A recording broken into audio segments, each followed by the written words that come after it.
إن عذابها كان غراما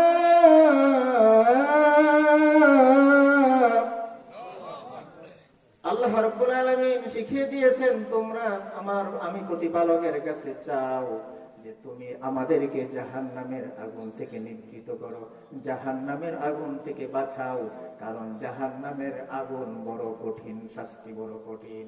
তারপরে রব বলছেন ইন্নাহা সাআত মুস্তাকাররা ওয়া মুকামা, আর আবাসস্থল আর অবস্থান নেওয়ার জায়গা হিসেবে কতই না নিকৃষ্ট এই জাহান্নাম। কি বলেন, জাহান্নামটা বাসস্থান হিসেবে, আমাদের জায়গা হিসেবে সবচেয়ে নিকৃষ্ট জায়গা হচ্ছে জাহান্নাম। মোহতারাম হাজির, শায়েখ খুব কাছাকাছি চলে আসছেন, উনি আইসি স্টেজে চলে আসবে, আমরা উঠাউঠি না করি, আমি আলোচনা শেষের দিকে যাচ্ছি।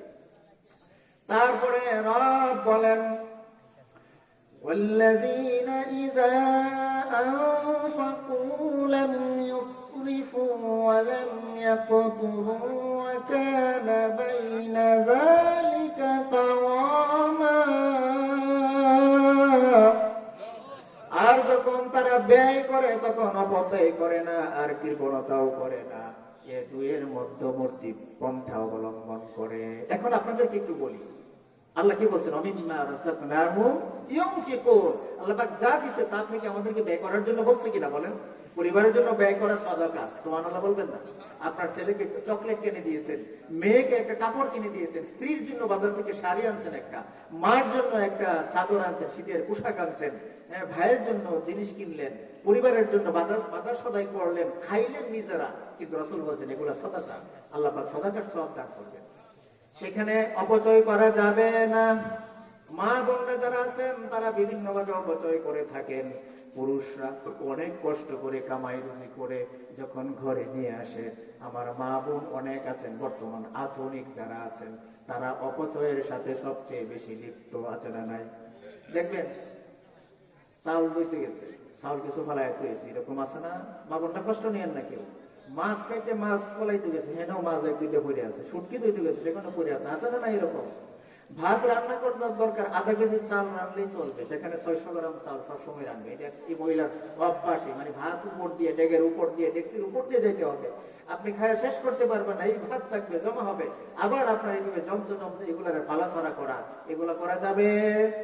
রব বলেন ইন্নাল মুবাযযিরিনা কানু ইখওয়ানাশ শায়াতিন, যারা তাবযির করে, অপচয় করে, তারা মুসলমান মুমিন হলেও তারা শয়তানের ভাই। আমরা কি শয়তানের ভাই বোন হতে চাই? আরো আমরা অপচয় করি। আমরা যখন মসজিদে তারা মুসল্লি দেখেন, এই কথাগুলো আমি বলি আপনারা বুঝেন, মসজিদে মুসল্লিরা নামাজ পড়তে গেছে, সেখানে অপচয় করছি, ভালো কাজ করতে যায় অপচয় করলাম। ওযু যখন করি তখন আমরা ট্যাপ চালায় ওযু করি, তো এখন আধুনিক সিস্টেম চলে আসছে, কিন্তু আমাদেরকে কিছু কিছু ক্ষেত্রে গুনাহগার বানিয়ে দিচ্ছে।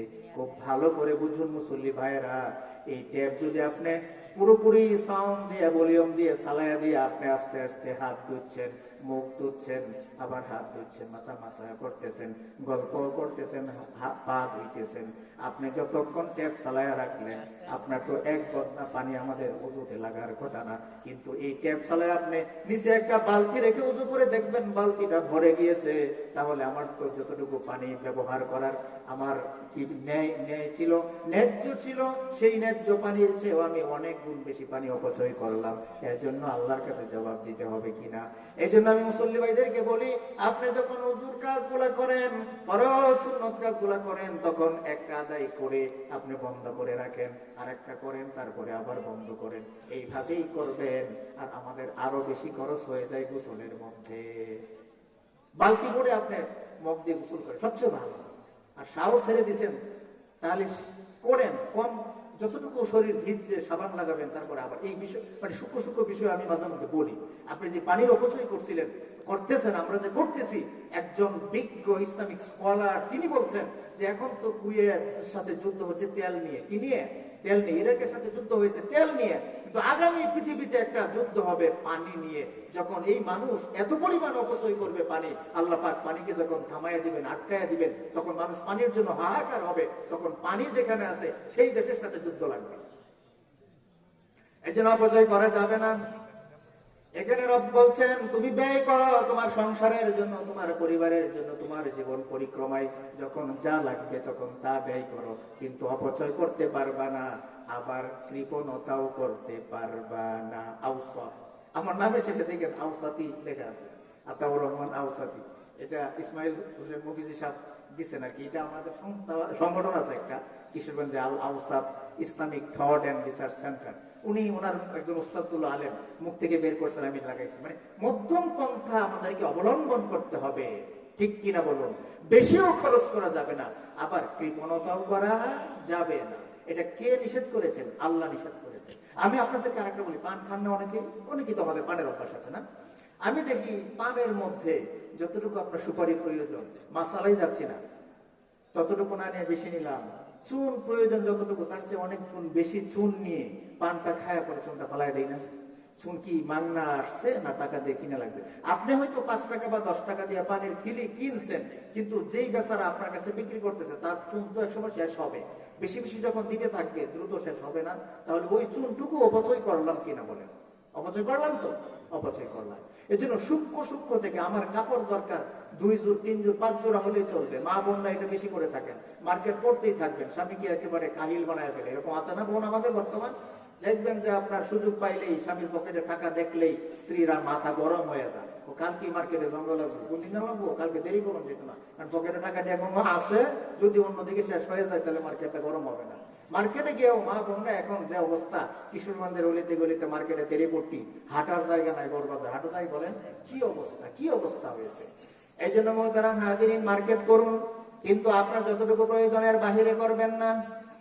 এই শীতের মধ্যে দেখবেন রাস্তাঘাটে, বিভিন্ন জায়গায়, রেল স্টেশনে, বাস স্টেশনে, আপনার বাড়ির পাশে একজন মুরব্বী, একজন অসহায় দুস্থ অসহায় মানুষ রয়েছে, যে শীতে কাঁপতেছে, একটা ভালো গরম কাপড় কেনার টাকা নাই, আর আপনার একটা না, 2টা না, 5টা 10টা আপনার সুকেসের মধ্যে বাস করে রাখছেন। আপনাকে আল্লাহ জিজ্ঞেস করেই ছাড়বে। হাসরের মাঠে কিছু বিষয় আল্লাহ পাক প্রশ্ন করবেন, এটা একটা হাদিস আছে।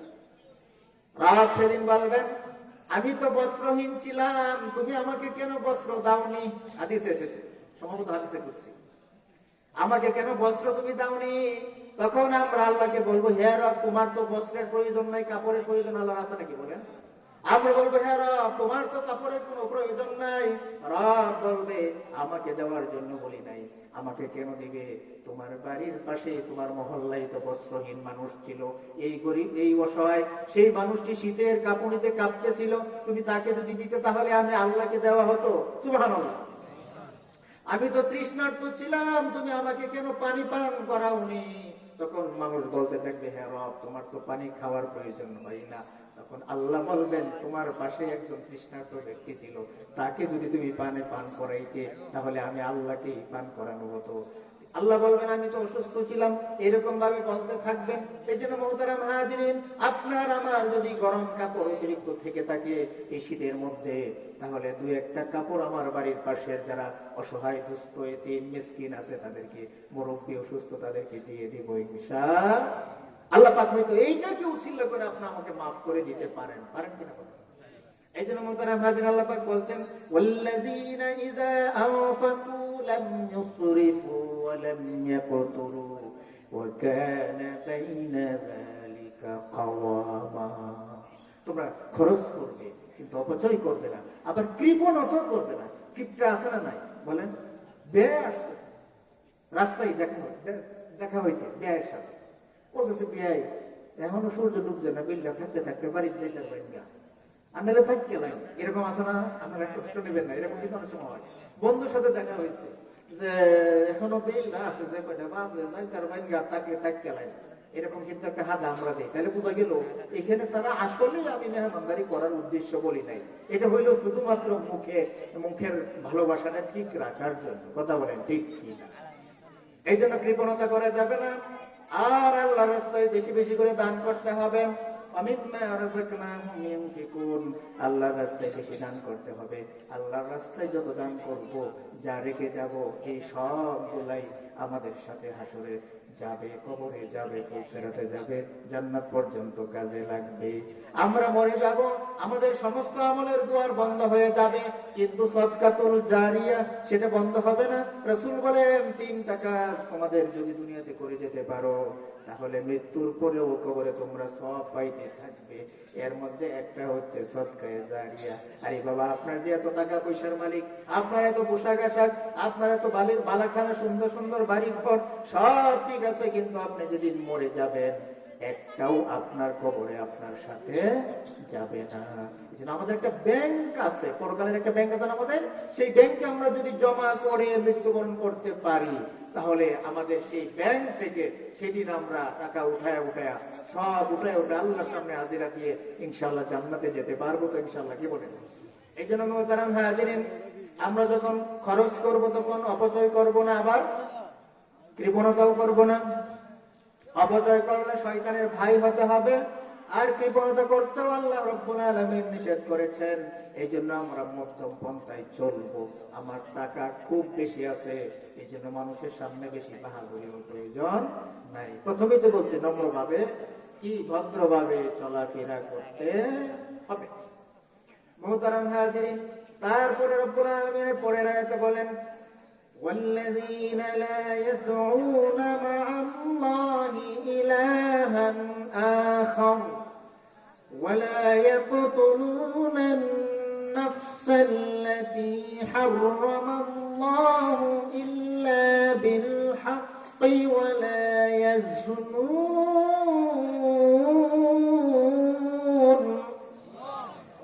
ومن يفعل ذلك يلقى أثاما। রব সেখানে বলছেন তারা আল্লাহর সাথে অন্য কোন ইলাহকে ডাকে না। সুন্দর একটা পয়েন্টে আমরা আসছি, আল্লাহর সাথে অন্য কোন ইলাহকে ডাকা যাবে না। আমি মনে করছি রব আমাকে রিজিক দেন, কি বলে রিজিক কে দেন? আমাদেরকে। আবার যদি মনে করি জমিও আমাকে রিজিক দেন, রব আমাকে রিজিক দেন, আমার ব্যবসায় আমাকে রিজিক দেয়, রব আমাকে রিজিক দেয়, আমার দোকান, আমার গাভী, আমার চাকরি, তারাও আমাকে রিজিক দেয়, তাহলে এটা কি শিরিক হবে? কি হবে? শিরিক হবে। আল্লাহকে কেবলমাত্র ডাকতে হবে। আপনারা কি জানেন কিনা, আল্লাহকে ডাকতে হবে কেবলমাত্র আমরা যদি ওয়াদা করি, আমরা যদি কোনো প্রতিজ্ঞা করি, শপথ করি, তাহলে কার নামে করতে হবে? একমাত্র আল্লাহর নামে।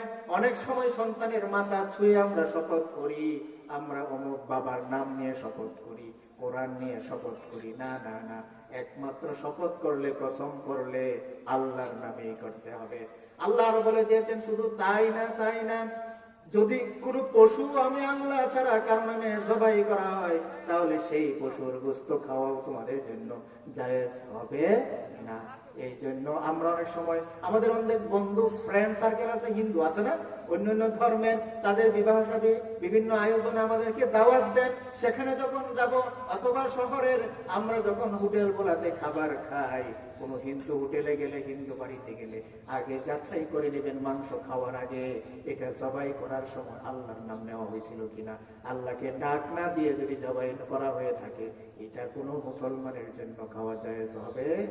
ইভেন কুরবানির গরু যদি আল্লাহর নাম ছাড়া জবাই করা হয়, তাহলে সেটাও জায়েজ হবে। এই জন্য আল্লাহ রাব্বুল আলামিন বলেছেন, তারা আল্লাহর সাথে অন্য ইলাহকে ডাকে না।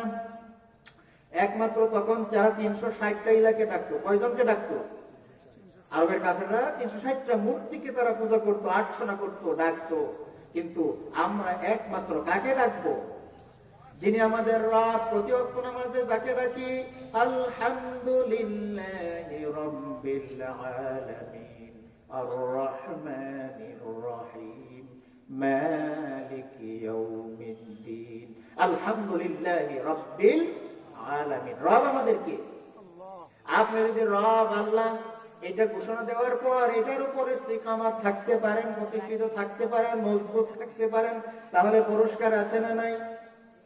আমার রব বলেন, ইন্নাল্লাযীনা ক্বালু রাব্বুনাল্লাহু সুম্মা ইসতাকামু তাতানাজ্জালু আলাইহিমুল মালায়েকা আল্লা তাখাফু ওয়া লা তাহজানু ওয়া আবশিরু বিল জান্নাতিল্লাতী কুনতুম তুআদুন। বলি আল্লাহু আকবার।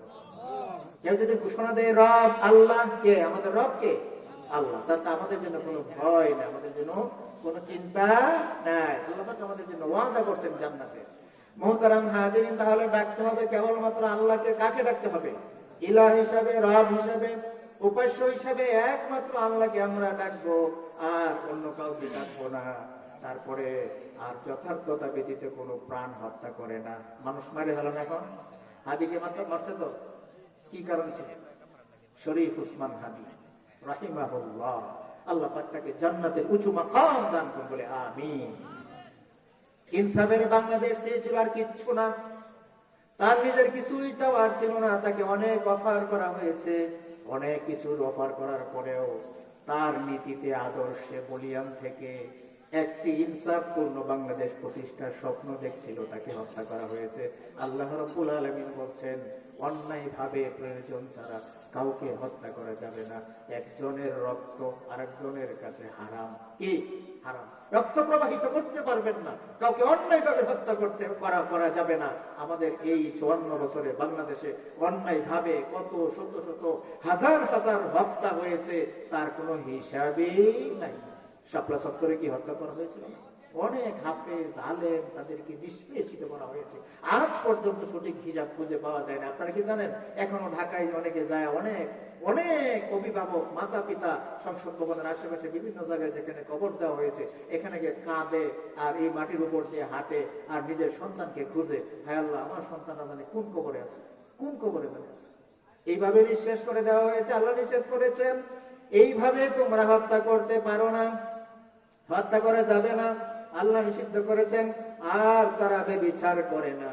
আমাদের সমাজে বর্তমানে ব্যভিচার চালু আছে না নাই? জিনা চালু আছে না নাই? কি বলেন?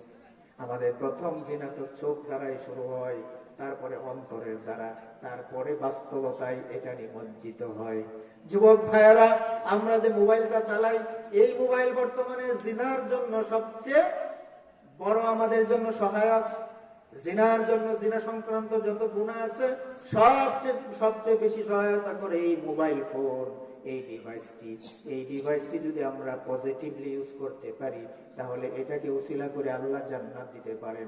আর ডিভাইসটিকে যদি নেগেটিভলি ইউজ করি, পাপের কাজেই ব্যবহার করি, তাহলে এই ডিভাইসকে উসিলা করে এই হাসরের মাঠে আমার ফয়সালা হয়ে যেতে পারে জাহান্নামের।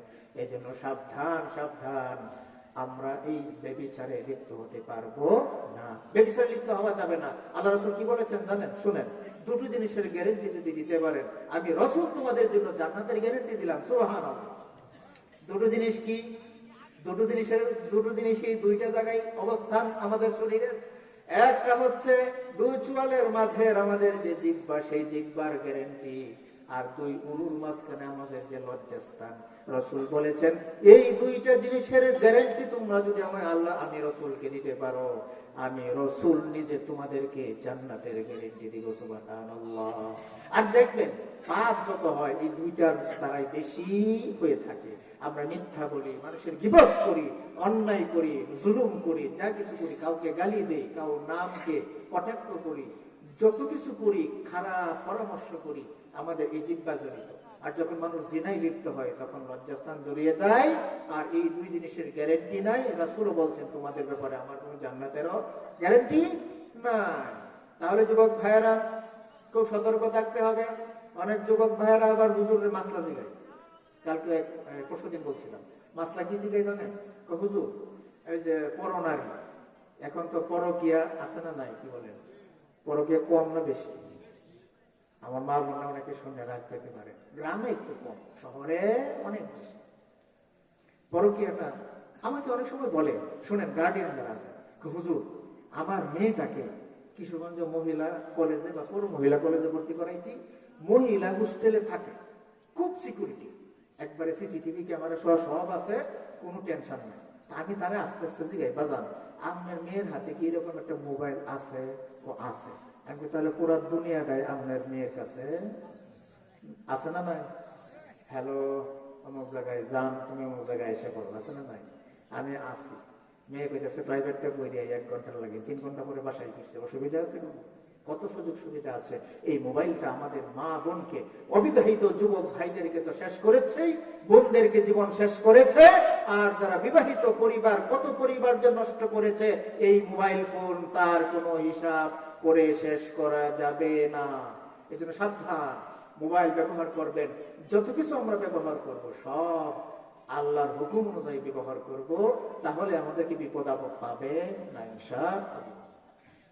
মুহতারাম হাজিরিন, কারণ যারা আল্লাহর সাথে অন্যকে ডাকবে এবং কারণ ছাড়াই মানুষকে হত্যা করবে আর ব্যভিচার করবে, জেনা ব্যভিচার করবে, আল্লাহ রাব্বুল আলামিন বলেন ওয়া ইয়াফআল যালিকা ইয়ালকা আসামা, আর এগুলো করে সে শাস্তির সাক্ষাৎ লাভ করবে। কিসের সাক্ষাৎ লাভ করবে?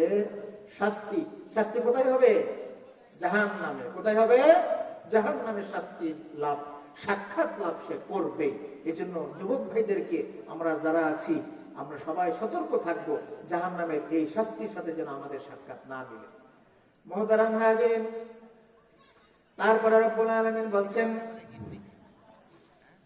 يضاعف له العذاب يوم القيامة ويخلد فيه مهانا। কিয়ামতের দিন তার শাস্তি দ্বিগুণ করা হবে আর সে সেখানে লাঞ্ছিত হয়ে চিরবাস করবে। শাস্তি কয় গুণ করা হবে? দ্বিগুণ করা হবে। কাদেরকে করা হবে বলে? একটু আগে যাদেরকে বললাম, যারা কি করে বলেন, আল্লাহ ছাড়া অন্য, আল্লাহর সাথে অন্য কাউকেও ডাকে। এরকম আছে না নাই? গিয়ে বলছে মসজিদে আল্লাহকে ডাকতেছি, আবার মাজারে গিয়ে বলছি বাবা তুমি আমাকে সন্তান দাও। এরকম আছে না? মসজিদে গিয়ে নামাজ পড়ে আল্লাহর কাছে বলছি রব্বানা আতিনা ফিদ দুনিয়া হাসানা, এখানে বলছি তুমি আল্লাহ আমাকে দুনিয়াতে দাও, পরকালে দাও। আবার গিয়ে খাজা বাবা, মাইশ ভান্ডারি, বিভিন্ন জায়গায় সেখানে গিয়েও চাইতেছি।